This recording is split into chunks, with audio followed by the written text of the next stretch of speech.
សូមស្វាគមន៍មកកាន់នីតិនិយាយដើមខ្មោចជាទីដែលស្រមោលអាប់អួរលាក់បាំងអត្ថកំបាំងគួរឲ្យព្រឺព្រួចរឿងផ្ទះខ្មោចនៅវាលស្រែការមកដល់នឹងផ្ទះអាកំបាំងព្រះអាទិត្យរៀមអស្ដងបន្តិចម្ដងបន្សល់ទុកនៅពន្លឺពណ៌មាសខ្ចីលើវាលស្រែដល់វឹងល្វើយក្រុមយុវជន4នាក់មានសុខាតារាស្រីលក្ខនិងវិធូកំពុងបណ្ដាគ្នាត្រាច់ចរតាមផ្លូវលំដីហុយឆ្ពោះទៅកាន់ភូមិដាច់ស្រយាលមួយនៅខេត្តកំពង់ស្ពឺពួកគេជាក្រុមនិស្សិតស្ម័គ្រចិត្តដែលមានគម្រោងជួយបង្រៀនក្មេងៗនិងដាំកូនឈើក្នុងសហគមន៍រយៈពេលមួយសប្តាហ៍ការស្នាក់នៅរបស់ពួកគេគឺនៅផ្ទះឈើចាស់ត្រួតត្រមមួយដែលអ្នកភូមិបានរៀបចំជូនព្រោះគ្មាននរណាម្នាក់ហ៊ានស្នាក់នៅនោះទេនេះហើយឬផ្ទះយើងវិធូនិយាយបណ្ដាដោះមុខសុវត្ថិភាពចេញពីក្បាលបណ្ដាភ្នែករបស់គេសម្លឹងទៅកាន់ផ្ទះឈើចាស់ដែលមានរបងបាក់បែកនិងស្លឹកឈើដុះគ្របដណ្ដប់ជិតពាក់កណ្ដាលវាស្ថិតនៅដាច់ឆ្ងាយពីផ្ទះអ្នកភូមិឯទៀតដោយមានតែវាលស្រែទូលាយនិងព្រៃតូចមួយនៅខាងមុខសុខាដែលជាប្រធានក្រុមបានចុះពីលើម៉ូតូហើយរុនទ្វាររបងដែលព្យួរឡើងច្រេះជ្រុងច្រាងមើលទៅមិនអីទេតែគ្រាន់តែចាស់បន្តិចយើងមិននៅយូរផងសុខាជាមនុស្សមានគំនិតវិជ្ជមាននិងមិនងាយភ័យខ្លាចតារាដែលជាមនុស្សពូកែខាងថតរូបនិងរុករកបានលើកកាមេរ៉ារបស់គេថតរូបផ្ទះនោះយ៉ាងសកម្មអូយបរិយាកាសអែមណាស់បើបានថតភាពយន្តខ្មោចនៅទីនេះច្បាស់ជាល្បីតារាសើចកាច់ខុសពីអ្នកតាំងបៃស្រីលាក់ដែលជាស្រីកំណាញ់ព្រាវព្រួយបានឈរអបដៃនានាលខ្លួនពួកឯងនិយាយស្អីខ្លះមើលទៅស្រាវសាច់មិនដឹងខ្ញុំឮអ្នកភូមិនិយាយថាផ្ទះនេះគ្មានអ្នកណាហ៊ាននៅទេអូយស្រីលាក់កុំងងអីចឹងសម័យណាហើយនៅជឿរឿងខ្មោចទៀតវិធូលោកដៃទៅអង្អែលក្បែរស្រីលាក់តិចពួកគេបាននាំគ្នារុនទ្វារឈើចាស់ចូលទៅខាងក្នុងផ្ទះនោះពោពេញដោយធូលីដីនិងសម្បុកពីងក្លិនស្អុយអាប់អូថ្លៃคล้ายក៏ចាប់ផ្ដើមបក់មកប៉ះច្រមុះកដាកំរាលផ្ទះឮសូរក្រឹបរាល់ពេលបោះចំហៀនម្ដងមិនអីទេយើងជួយគ្នាសម្អាតទៅស្អែកឡើងវាស្អាតហើយសុខានិយាយបណ្ដារកកន្លែងដាក់អីវ៉ាន់បណ្ដាយប់នោះបន្ទាប់ពីហូបអាហារពេលល្ងាចរួចរាល់ពួកគេក៏នាំគ្នាត្រៀមចូលសម្រាកតារានិងវិធូដេកនៅបន្ទប់ខាងមុខជួបបង្អួយធំឯសុខានិងស្រីលក្ខដេកនៅបន្ទប់ខាងក្នុងទោះបីជាផ្ទះនោះធំទូលាយល្មមក៏ពួកគេមានអារម្មណ៍ថាទីនេះវាដូចជាតចង្អៀតនិងខ្វាក់ខ្យល់ដកដង្ហើមម៉ោងប្រហែល10យប់ស្រុកស្រែបានធ្លាក់ក្នុងភាពស្ងប់ស្ងាត់ទាំងស្រុងឮតែសូរសំឡេងសត្វល្អិតយប់យំស្រីលក្ខដែលមិនទាន់លក់បានឮសូរដូចជាសំឡេងក្រឹបរំកិលចុះឡើងនៅជាន់ក្រោមផ្ទះដំបូងនាងគិតថាជាសត្វឆ្កែឬឆ្មាប៉ុន្តែមួយសន្ទុះក្រោយមកសំឡេងនោះកាន់តែខ្លាំងឡើងដូចជាមាននរណាម្នាក់កំពុងរើបំរាស់របរឬដើរអូសជើងយឺតនាងលបស្ដាប់យ៉ាងយកចិត្តទុកដាក់សំឡេងនោះបានឈប់មួយរំពេករួចបន្តទៀតជាមួយនឹងសូរសំឡេងដូចជាកូនក្មេងខ្សឹបខ្សៀវឬយំតិចស្រីលក្ខព្រឺសម្បកខ្ញាក់នាងបានលើកភួយមកគ្របខ្លួនជិតដល់កហើយបិទភ្នែកយ៉ាងណែនព្យាយាមគិតថាវាគ្រាន់តែជាការយល់ស្ដិតការចាប់ផ្ដើមនៃធៀបចម្លែកព្រឹកឡើងស្រីលក្ខមានអាការៈមុខស្លេកស្លាំងនិងភ្នែកខ្មៅរង្វង់កាលពីយប់មិញឃីងឮសូរក្រឡាក់ក្រលុំពេញផ្ទះនាងនិយាយប្រាប់មិត្តភក្តិទាំងទឹកមុខភ័យខ្លាចតារាសើចហើយក្រវីក្បាល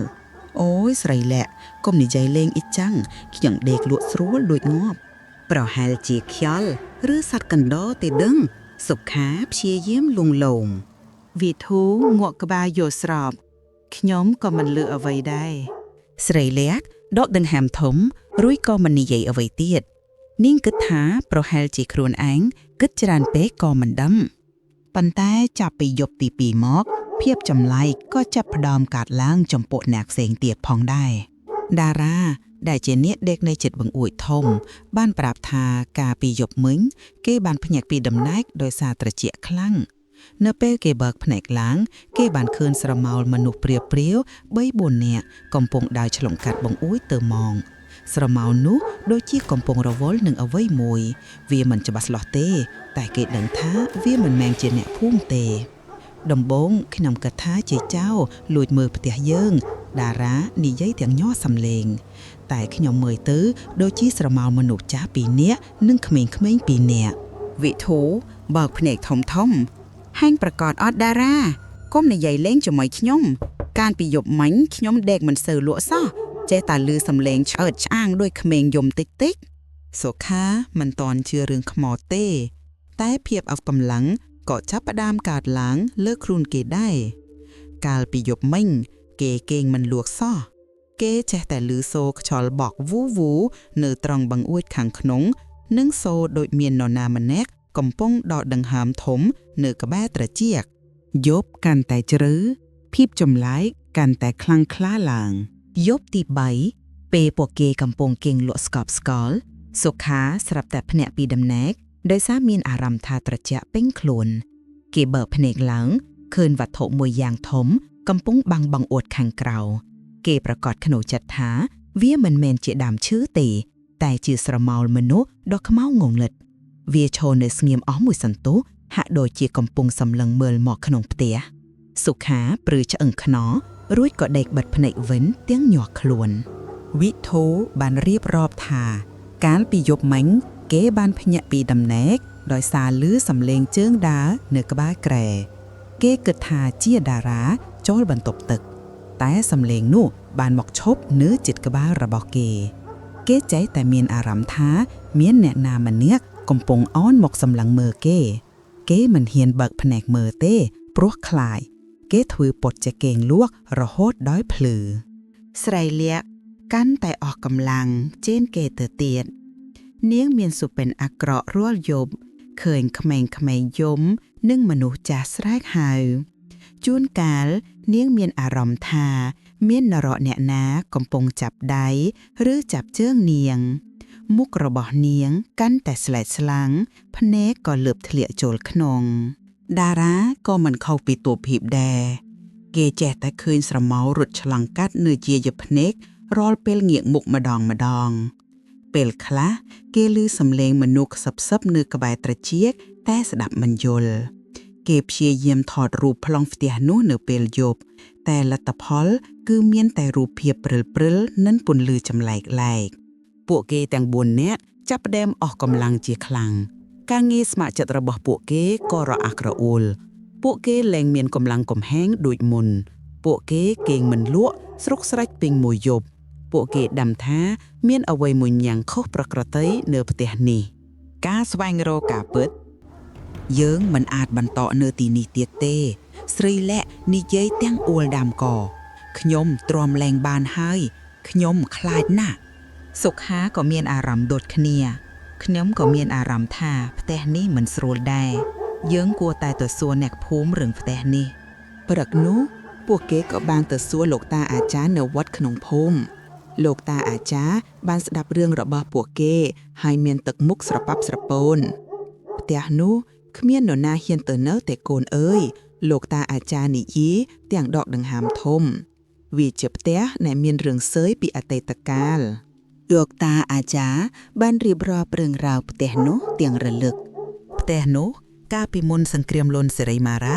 សម័យមុនខ្មែរក្រហមជាកម្មសិទ្ធិរបស់គ្រួសារមួយដែលមានជីវភាពធូរធារជាងគេក្នុងភូមិ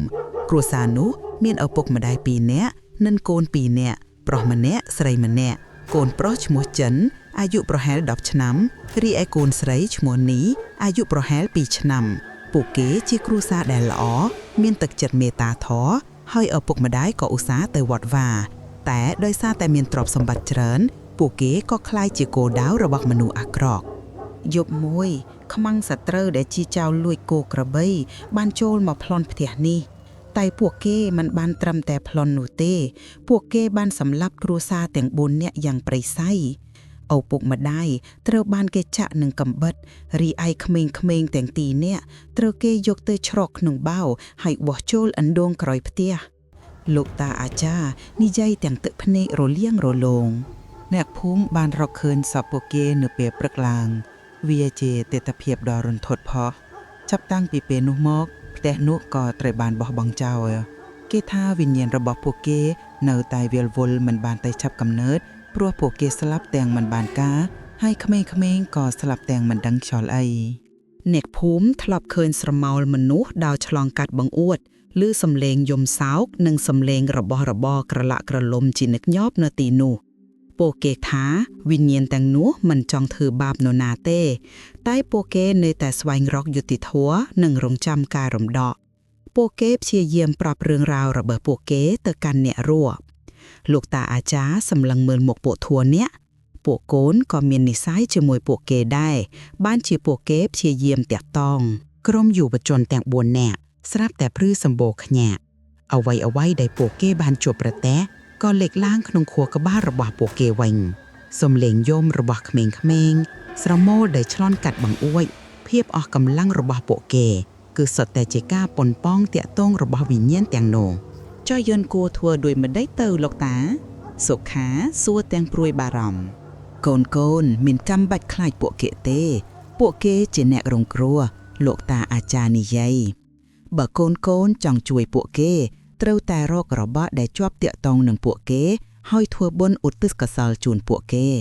ជាពិសេសកូនត្រូវរកអធិធិធរបស់ក្មេងៗទាំងពីរនាក់នៅអណ្ដូងក្រោយផ្ទះរួចយកទៅធ្វើបុណ្យពន្ចុះឲ្យបានត្រឹមត្រូវការរំដោះវិញ្ញាណនៅពេលល្ងាចពួកគេបានត្រឡប់មកផ្ទះចាស់វិញជាមួយនឹងអារម្មណ៍លាយលន់និងការភ័យខ្លាចនិងការអាណិតអាសូរផ្ទះដែលធ្លាប់តែមើលទៅគួរឲ្យខ្លាចពេលនេះបែរជាមើលទៅគួរឲ្យអាណិតអាសូរទៅវិញពួកគេដឹងថាវិញ្ញាណទាំងនោះមិនមែនជាខ្មោចកំណាចទេតែជាវិញ្ញាណដែលរងទុក្ខវេទនាយើងគួរតែជួយពួកគេតារានិយាយតាំងទឹកមុខមើងម៉ាត់តែយើងត្រូវធ្វើដូចម្ដេចស្រីលះសួរទាំងបារម្ភសុខានឹកឃើញដល់ពាក្យលោកតាអាចារ្យយើងត្រូវរករបស់ពួកគេហើយស្វែងរកអធិធិរបស់ក្មេងៗនៅពេលយប់នោះពួកគេសម្រេចចិត្តធ្វើការស្វែងរកដោយប្រុងប្រយ័ត្នពួកគេបានបើកភ្លើងពិលភ្លឺតិចៗដើម្បីកុំឲ្យរំខានដល់អ្នកភូមិពេលកំពុងរកនៅជាន់ក្រោមផ្ទះវិធូស្រាប់តែជាន់លើអ្វីមួយមាំងគេបានគោះក្តារកម្រាលផ្ទះមួយផ្ទាំងឡើងហើយក៏ប្រទះឃើញប្រអប់ឈើចាស់មួយលាក់ទុកនៅក្រោមនោះក្នុងប្រអប់នោះមានខ្សែកមាសមួយខ្សែត្រឹមពាក់កណ្ដាលមានរូបថតចាស់ជាច្រើនសន្លឹកនិងក្រដាសសម្បត្តិដែលសរសេរដោយដៃរូបថតទាំងនោះបង្ហាញពីគ្រួសារមួយដែលមានឪពុកម្ដាយញញឹមយ៉ាងស្រស់បំព្រងនិងក្មេងប្រុសក្មេងស្រីពីរនាក់កំពុងឈរញញឹមយ៉ាងរីករាយនៅលើក្រដាសសម្បត្តិមានសរសេររៀបរាប់ពីក្តីស្រឡាញ់របស់ឪពុកម្ដាយចំពោះកូនរបស់ពួកគេនិងក្តីសង្ឃឹមរបស់ពួកគេចំពោះអនាគតក្រដាសសម្បត្តិនោះមិនទាន់សរសេរចប់ស្រួលបួលផងនេះប្រហែលជារបស់របររបស់ពួកគេសុខានិយាយទាំងស្រងាក់ចិត្តពួកគេបានលាក់របស់ទាំងនេះទុកមុនពេលមានរឿងអាក្រក់កើតឡើងខណៈនោះស្រីលាក់ស្រាប់តែមានអារម្មណ៍ថាត្រជាក់ខុសធម្មតានាងងាកមើលទៅបង្អួចក៏ឃើញស្រមូលព្រាលកំពុងឈរមើលមកធោភាកតែលើកនេះស្រមូលទាំងនោះមិនបានគួរឲ្យខ្លាចដូចមុនទេវាដូចជាកំពុងសម្លឹងមើលមកធោភាកដោយក្តីសង្ឃឹមនិងការអង្វរខ្ញុំគិតថាពួកគេកំពុងណែនាំយើងតារានិយាយពួកគេចង់ឲ្យយើងរកឃើញអ្វីមួយយ៉ាងពួកគេក៏បានចេញទៅក្រោយផ្ទះហើយដើរទៅរកអណ្ដូងចាស់ដែលលោកតាអាចារ្យបានប្រាប់អណ្ដូងនោះមានទឹកស្ងួតហួតហែងហើយពោពេញដោយសម្រាមនិងស្លឹកឈើស្ងួន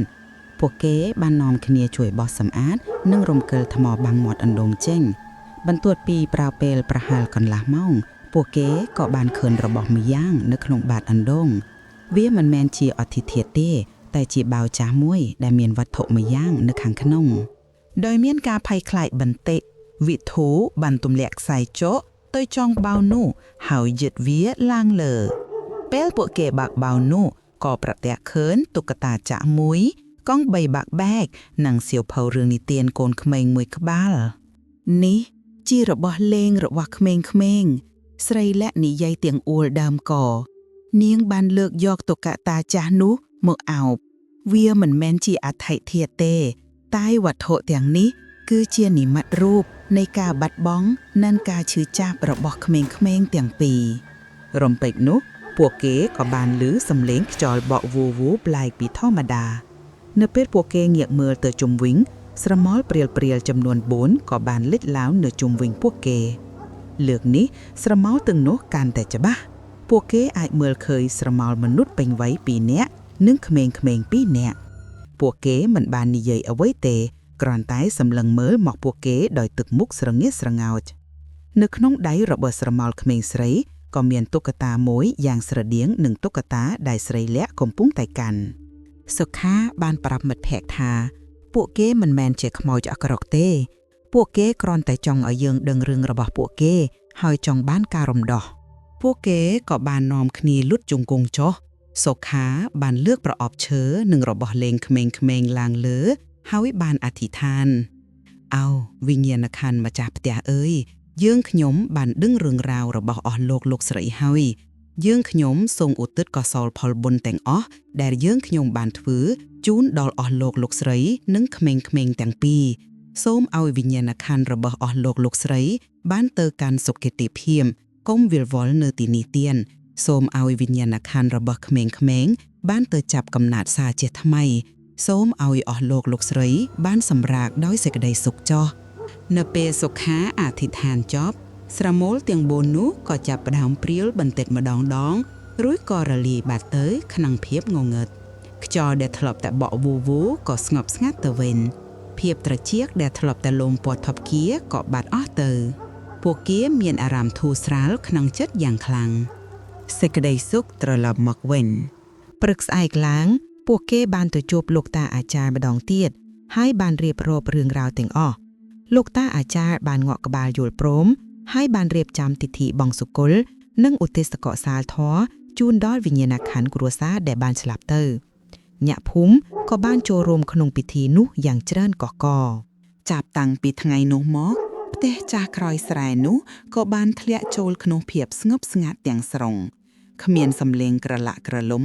គ្មានស្រមោលឆ្លងកាត់បង្អួតទៀតឡើយភាពអស់កម្លាំងនិងភាពភ័យខ្លាចរបស់ក្រុមយុវជនទាំង4នាក់ក៏បានបាត់អស់ទៅវិញពួកគេមានអារម្មណ៍ថាមានថាមពលនិងកម្លាំងខំហែងដូចដើមពួកគេបានបន្តបំពេញការងារស្ម័គ្រចិត្តរបស់ពួកគេរហូតដល់ចប់គម្រោងមុនពេលចាក់ចេញពីភូមិពួកគេបានទៅសម្លឹងមើលផ្ទះចាស់នោះម្ដងទៀតវានៅតែជាផ្ទះចាស់ទ្រុឌទ្រោមដដាតែពេលនេះវាមិនមានភាពស្រាវស្រើបឬភាពអាប់អួរដូចមុនទៀតទេវាដូចជាផ្ទះដែលបានរកឃើញសេចក្តីសុខវិញសុខាបានសម្រេចចាត់បរិច្ចាគថវិការបស់ខ្លួនបន្តិចបន្តួចរួមជាមួយនឹងមិត្តភ័ក្តិដើម្បីជួសជុលផ្ទះនោះឡើងវិញបន្តិចបន្តួចពួកគេមិនបានលុបរឿងរ៉ាវអតីតកាលរបស់ផ្ទះនោះចោលទេតែពួកគេបានផ្ដល់នូវសេចក្តីសង្ឃឹមថ្មីមួយដល់វានៅពេលទូពាក់ត្រឡប់ទៅភ្នំពេញវិញទូពាក់នៅតែចងចាំបទពិសោធន៍ដ៏រន្ធត់និងគួរឲ្យអាណិតអាសូរនោះជានិច្ចទូពាក់បានរៀនសូត្រថាខ្មោចមិនមែនតែងតែជាវិញ្ញាណកំណាចនោះទេជួនកាលទូពាក់គ្រាន់តែជាវិញ្ញាណដែលរងទុក្ខវេទនាហើយកំពុងស្វែងរកការរំដោះឬសេចក្តីសុខពីមនុស្សរស់ប៉ុណ្ណោះហើយទូពាក់ក៏បានរៀនសូត្រពីតម្លៃនៃសេចក្តីមេត្តាធម៌និងការជួយគ្នាទៅវិញទៅមកទោះបីជាទៅលើវិញ្ញាណដែលមិនឃើញក៏ដោយផ្ទះចាស់ក្រោយស្រែនោះបានក្លាយជាមេរៀនដ៏មានតម្លៃមួយនៅក្នុងជីវិតរបស់ទូពាក់